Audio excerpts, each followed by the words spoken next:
રામાયણ ત્યાગ જીવનની પીઠિકા વળી સંયમ અંગીકાર કર્યા પછી અનુમતિ લઈને પ્રભુએ વિહાર કર્યો. આવી વાત સાંભળી અનુમતિથી યદ્ધા તદ્ધા વાતો કરનારો પણ બહુ જ વિચારવા જેવું છે. એ પ્રસંગને વાતથી જો કોઈ આજ્ઞા સાબિત કરવા માંગતું હોય તો તે કોરી અજ્ઞાનતા સિવાય બીજું કશું જ નથી.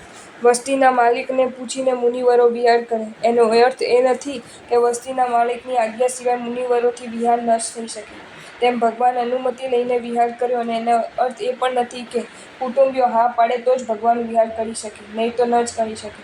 ભગવાન શ્રી મહાવીરે વિહાર કર્યા પછી શ્રી નંદીવર્ધને શું કર્યું છે તે તો સૌને ખબર જ છે ને. ભગવાનને વિહાર કરતા જોઈ શ્રી નંદીવર્ધન કે જે ભગવાન શ્રી મહાવીર દેવના મોટા ભાઈ થાય છે તેઓ અશ્રુભરી આંખે કરુણ સ્વરે શું બોલ્યા એ જાણો છો ને? જતાં ભગવાનને ઉદ્દેશીને નરપતિ શ્રી નંદીવર્ધન કહે છે કે ત્વયા વિના વીર કથમ વજ્રામો ગ્રહે ધુના શૂન્ય વનોપમાને ગોષ્ઠી સુખમ કેન સહાચરાગો ભોક્ષ્યામહે કેન સહાય બન્યો.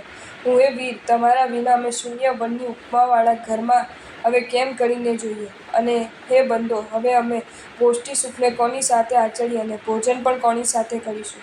આ રીતના વડીલ બંધુનો વિલાપ ચાલતું છતાં ચાર જ્ઞાનના ધણી ભગવાન ચાલ્યા જાય છે કે પાછું પણ જોતા નથી. સાક્ષાત તીર્થંકર દેવ છે હો!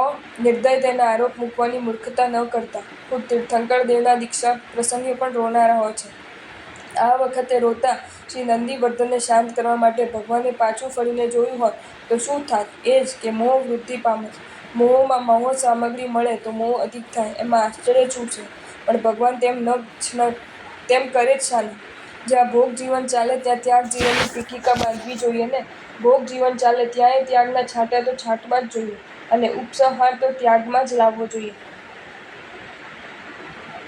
ધર્મકથા કરનાર ધર્મગુરુ પર તો એ જોખમદારી છે. એ તાકાત હોય તો જ ઉપદેશ દેવો, નહીં તો ધર્મકથાના ઉપદેશનો ઢોંગ કરવો જોઈએ નહીં. દુનિયાને પોતાનું ઈચ્છતું લેવા આવે છે માટે ઉપદેશકે પૂરતી કાળજી રાખવી, પછી સામાન્ય જેવું ભાગે. જડે શ્રી શાલિભદ્રે માતા પાસે સંયમની આજ્ઞા માંગી ત્યારે માતાને એવી મૂર્છા આવી કે અંગોપાંગના આભૂષણો પણ તૂટી ગયા. જોરથી અવાજ થયો. આ બધું શ્રી શાલિભદ્ર જુએ છે. દાસી આવીને માતાને છંટકાવ વિગેરે કરે છે, પણ શ્રી શાલિભદ્ર તો ઊભા ઊભા જોયા જ કરે છે, ખસતાય નથી. જે શ્રી શાલિભદ્ર માતાને જોતા જ ઊભા થતા, હાથ જોડતા, પગે પડતા, વિનય કરતા, તે આજે પડેલી માતાને પવન પણ નાખતા નથી. પણ તેથી ભક્તિ ચાલી ગઈ એમ નહીં.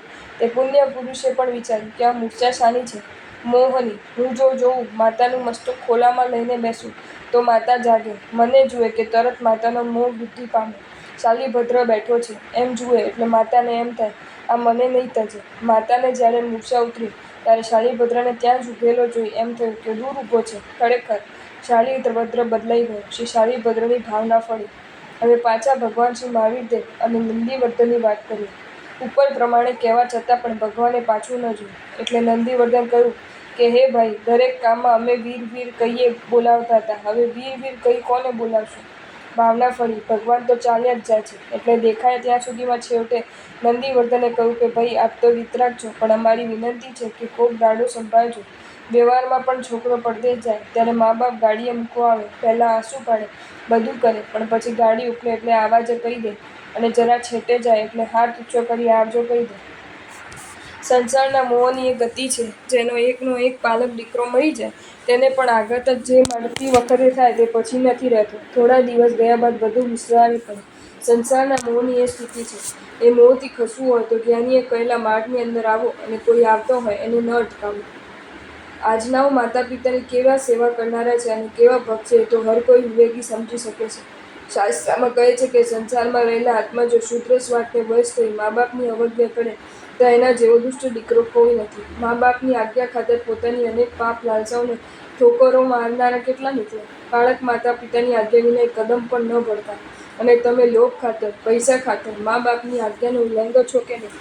ભાઈ જો ભાગ ના આપે તો તરત કયા સોલિસિટર સારો છે એની તપાસ શું કરવા?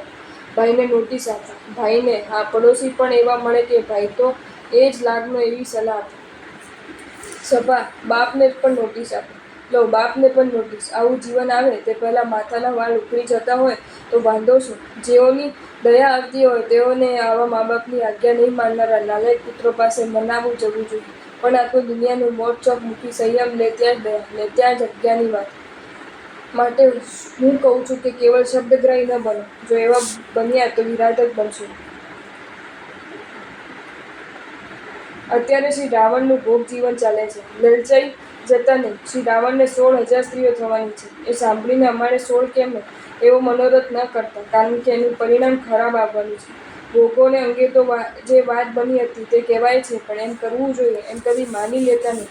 એ ઉપાદેય તરીકે સમજાઈ ન જાય. એ માટે આપણે ત્યાગ જીવનની પીઠિકા બાંધી દીધી છે. આટલું સમજાવવા છતાં હેયને પણ ઉપાદેય તરીકે માની લેવાની મૂર્ખતા જે કરે તે તેની જોખમદારી ઉપર છે. તે સમયે વૈતાળિયગીરી પર દક્ષિણ શ્રેણીના અલંકારભૂત સુરસંગીત નામના નગરમાં મય નામનો વિદ્યાધરોનો રાજા હતા. તેને ગુણોના ધામરૂપ હેમવતી નામની સ્ત્રી હતી. તેની કુક્ષીથી ઉત્પન્ન થયેલી મંદોદરી નામની એક પુત્રી તેને હતી. આ મંદોદરી તે જ છે કે જે શ્રી રાવણની પટરાણી થનાર છે. યૌવન વયને પામેલ મંદોદરીને જોઈને તેણીના વરનો અર્થી મય રાજા વિદ્યાધર કુમારોના ગણગણોના વિચાર કરવા લાગ્યો કે અમુકનો કુમાર કેવો અને અમુકનો કુમાર કેવો, પરંતુ કોઈ પણ કુમાર તેની દ્રષ્ટિએ પોતાની પુત્રી માટે યોગ્ય જણાય નહીં. અહીં પ્રસંગે ખુલાસો કરી લઉં. પોતાના બાલક કે બાલિકા જો ત્યાગ માર્ગે જાય તો તે અતિ ઉત્તમ પ્રયત્ન તો એ જ હોય. કદાચ માનતા ન છૂટે અને એ ભાવના જાગૃત ન થાય તો ધર્મી માતા પિતા સાક્ષીભૂત રહી લગ્ન ઉત્સવમાં ઉદાસીનપણે રહી યોગ એવા કરે કે પોતાના સંતાનના ધર્મી જીવનને બાધના આવે. સમાન શીલ, સમાન કુળ, સમાન ધર્મ, સમાન આચાર જુએ. એમ ન સમજે કે આ પરણવાનું વિધાન ચાલે છે. જો ક્રિયા કરવી પડતી હોય તો પોતાના સંતાનનું ધર્મી જીવન બન્યું રહેવા માટે સમાન શીલ, કુલ, આચાર, ધર્મ જોવા એટલું જ માત્ર વિધાન છે. હવે પોતાની પુત્રીને અનુરૂપ એવા વરને નહીં જોઈ શકવાથી મય નરેશ્વર જ્યારે ખિન્ન થઈને બેઠો છે, તેવામાં શ્રી મય નરેશ્વરનો મંત્રી આ પ્રમાણે બોલે છે: સ્વામી મા વિષિદ કિંચી દસ્તસ્યા ઉચિતો વર રત્નશ્રવ સુતો દોષવાન રૂપ વાંસચ દશાનન સિદ્ધ વિદ્યા સહસ્રયા કંપિતસ્ય સુરેરપી વિદ્યાધરેષુ નાસ્યસ્તિ તુલ્યો મેરોરી વાદરીષુ. હે સ્વામી, આપ જરા પણ ખેદ ના કરો, કારણ કે આ રાજપુત્રી શ્રી મંદોદરીને યોગ્ય એવા વર શ્રી દશાનન છે કે જે શ્રી રત્નશ્રવા નામના રાજાનો પુત્ર છે, પરાક્રમી છે અને રૂપવાન છે. પર્વતોમાં જેમ મેરુ સમાન કોઈ પર્વત નથી, તેમ આજે વિદ્યાધરોમાં શ્રી દશાનન જેવો કોઈ જ વિદ્યાધર નથી, કારણ કે જેણે હમણાં દેવોથી પણ અકંપિત રહીને 1000 વિદ્યાઓને સિદ્ધ કરી છે. મંત્રીના કથનને સાંભળીને હર્ષથી જેનું મન મોટું બની ગયું છે, એવા શ્રી મય રાજા, તમારું આ કથન બરાબર છે. આ પ્રમાણે કહીને પુરુષો દ્વારા પોતાના આગમનને જણાવીને બંધુઓ, સૈન્ય અને અંતઃપુરના પરિવારની સાથે પોતાની પ્રાણપ્રિય શ્રી મંદોદરી નામની પુત્રીને સાથે લઈને શ્રી દશમુખને આપવાને માટે સ્વયંપ્રભ નામના નગર પ્રતિ ગયો. ત્યાં શ્રી સુમાળી વગેરે ગોત્ર વૃદ્ધ મહાશયોએ શ્રી દશમુખ માટે શ્રી મંદોદરીનું ગ્રહણ કરવા અંગીકાર કર્યો. તે પછી તે શ્રી સુમાળી વગેરે અને શ્રી મય વગેરે વિવાહ કરનારાઓને શુભ દિવસે શ્રી દશમુખ અને શ્રી મંદોદરીના વિવાહ કરાવ્યા. ત્યાર પછી શ્રી મય રાજા વગેરે પોતાના નગર તે ગયા અને રાવણે પણ તે સુંદર રમણીની સાથે ચિરકાલ સુધી ક્રીડા કરી.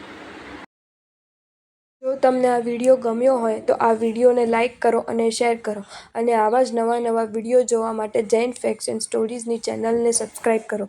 ધન્યવાદ.